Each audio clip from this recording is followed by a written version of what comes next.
Welcome back to McMoTV. Where talk is therapy. I'm C-Mac. And I'm K-Mo. If this is your first time here, be sure to like, comment, and subscribe to our channel. On today's Talk Therapy, we will be discussing my favorite ex. Okay, and that's not what we're not saying we have favorite exes. So, don't take it there. That's not what we're saying. We want to particularly talk about things that your favorite, your exes have taught you, lessons, or things that they've done that you brought in other relationships. So a lot of times I think women, we tend to bash our exes, like, oh my God, like he was such a dog or whatever. Yeah. It was a nasty breakup. I hate him. But in this episode, we want to build up our exes and talk about the great things that they've done to better our relationships and just better us as individuals. So. We definitely find value in those that we've come across. I mean, just think about it. The people that we accept in our lives, we accepted them in our lives for a reason. Yeah. And so we found something of value in them. Just because things didn't work out doesn't mean they weren't still a very valuable part of our journey. So we find it really interesting to talk about this topic. I love this topic. I like this topic because it's like, okay, let's talk about some good things. Let's bring positivity to relationships versus negativity. Okay, so one of the things we wanted to start is talk about the lessons that we learned from some of our exes that made our relationships in the future a little bit better, helped us develop things within ourselves. Yeah. Okay. So, you first. Me first? Okay. Give me one of your older ones, like back in the past when you were younger. Yeah. Starting out, what was one of the first ones that was like, this is a really good lesson? Oh, okay. Probably that, what do you call it? Chivalry. Ooh. Chivalry? Chivalry. Oh, you got it. Okay. It's not that. There we go. Oh my God. I struggled with that word for at least 5 minutes. Oh my gosh. A struggle. But no, like seriously, I think that's probably what my first and favorite lesson is, because how did he teach you that? Like what? Well, because like he was the type of ex who would always like pick me up, open my door, open my car. He was actually the first ex that whoever introduced me to like opening my car door. Oh, okay. And like ordering my food for me, like like I would be like we'll be at a restaurant. And it'll be like, what do you want? What are you getting today? And then he'll just, when the waiter comes, he was like, okay, she'll have. Oh, the ultimate gentleman. It was just he was like so. Did he set the standard for you? Is it like? And that's exactly my point. So he has set the standard for all of my other relationships going forward. So like when my friends will be like, oh, he doesn't open the door for me, or just like whatever. I'm just like, what? That's a lesson I learned a long time ago. I'm like, that's crazy.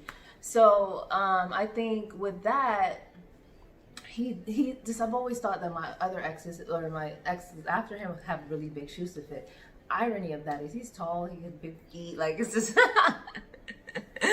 So we're gonna keep her focused. It's okay. We're gonna reel her back in. No, so he's chivalry. Okay. Yeah.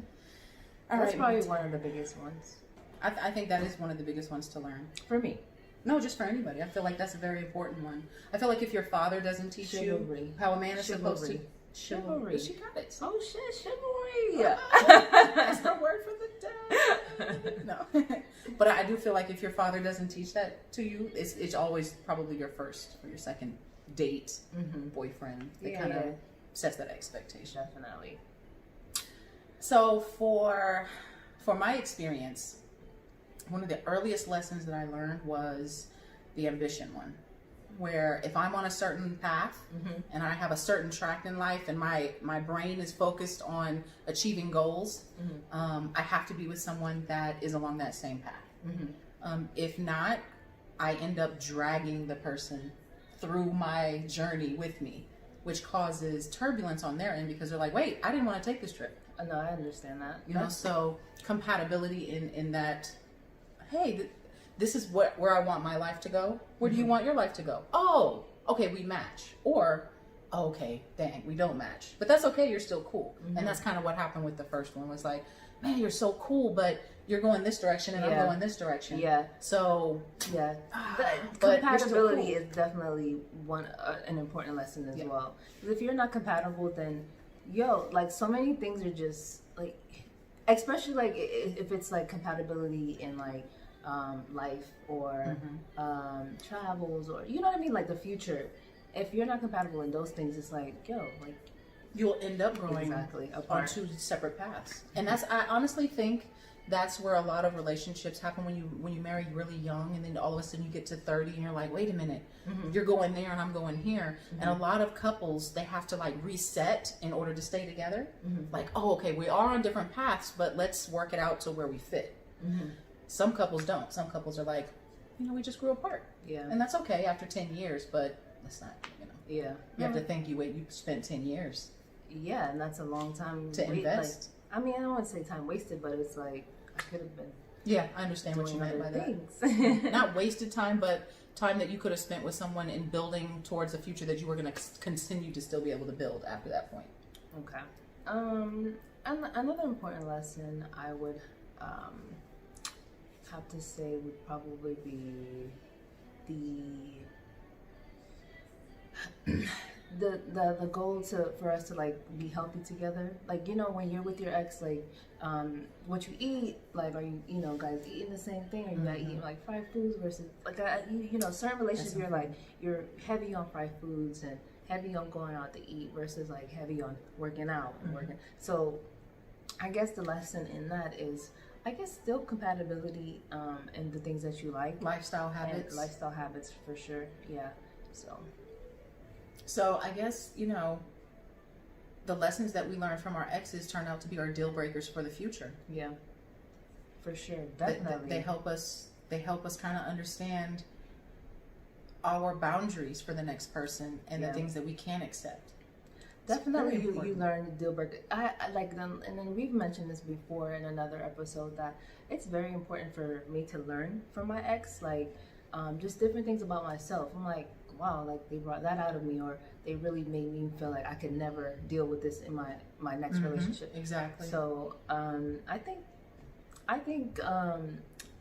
like we tend to hate on our exes or whatever, but they play an important role, and we have to realize that we chose them from the beginning also. Yeah. As much as you want to hate on your ex, there was something in them that made you stay with them and have this journey and learn those lessons. So yeah, no, I agree. Be kind, rewind. No, I'm kidding. Oh my god. So what about things that they did in particular? Okay, so one of my exes and now this does not have to be an ex particular, like in a like you don't have to be specific to the ex. No. It doesn't have to be someone that you actually were in a relationship with. But so say for instance you dated long term or whatever. So a lesson from the past that I learned was to be careful of the compromises that you make. Not a lessons from the past, but specific things that they've done. Oh, okay. So I had an ex in the past. Okay, so this is what I was kind of speaking of, but I'll be specific. I had an ex in the past that had habit of, I don't want to say being sneaky, but just not liking to disclose information, keeping information to themselves. When it came to finances, when it came to just things that I would consider we would share. Like, hey, I'm going here and I'm going here and I'm finishing during the day, instead of I'm leaving for the day, I'll be back at 6 o'clock tonight, right? Instead of being specific, he was more general. And he would get upset when I asked for specifics because he would feel like he was being checked on. So this situation in this scenario was one of those where I had to say, you're so guarded in what you do. You want to be so autonomous in your movements that this is a lesson for me that I can't be in a relationship that's so autonomous, because I feel like I'm alone in this relationship with you. I can't ask you where you're going. I can't, just randomly inquire, hey, what'd you do today? Oh, really? You went there? Did you see?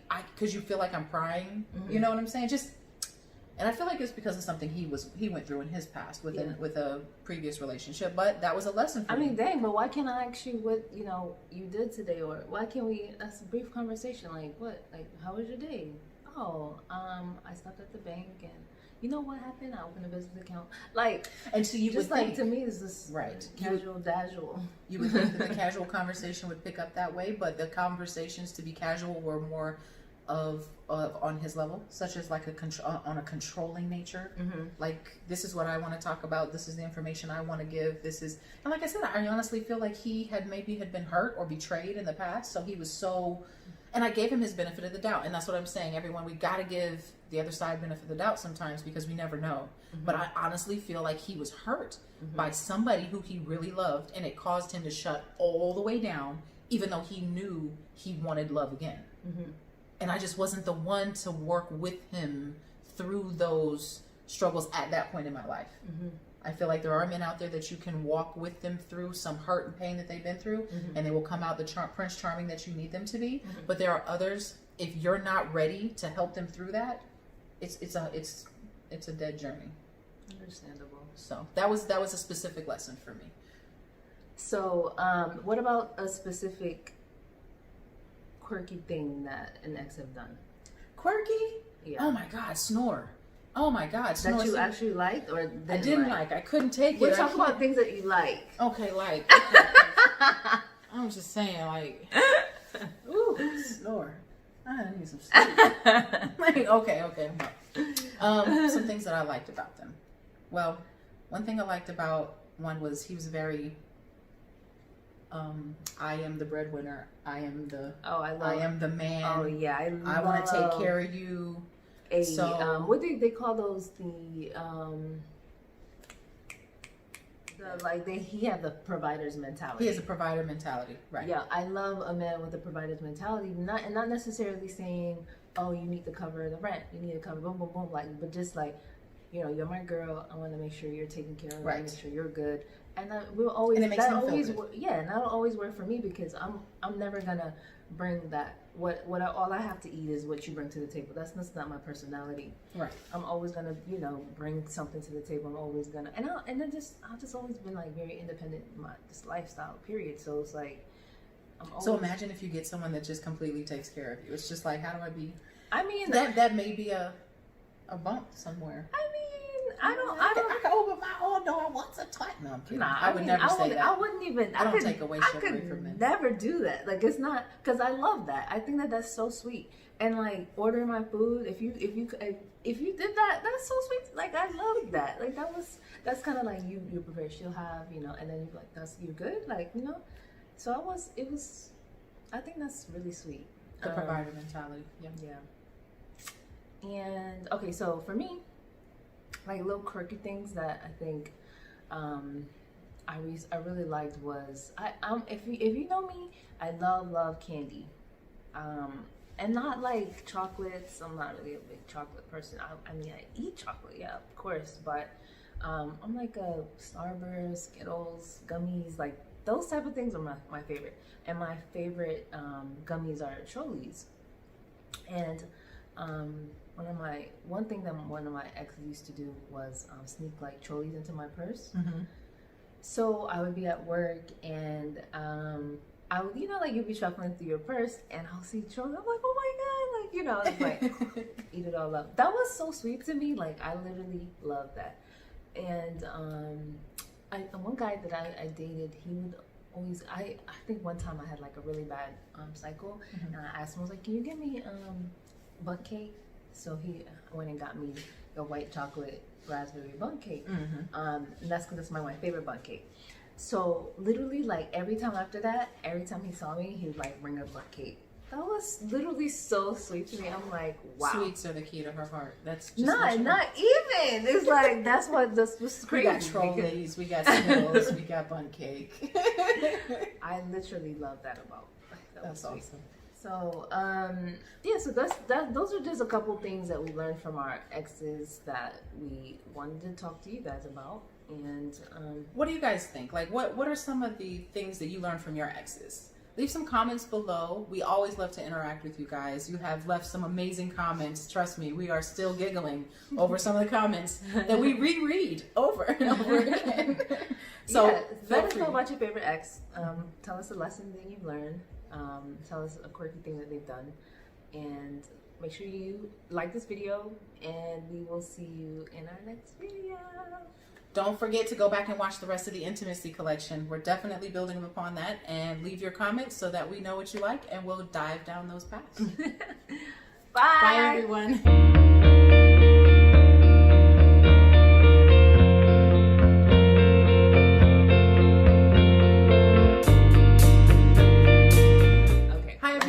Welcome to McMoTV, where talk is therapy. I'm C-Mag and I'm K-Mo. Today's topic. Sorry. Okay. We have company. Ooh. Chivalry. I'll help. Yeah! Why can I say that? Okay, wait. Do it. Wait.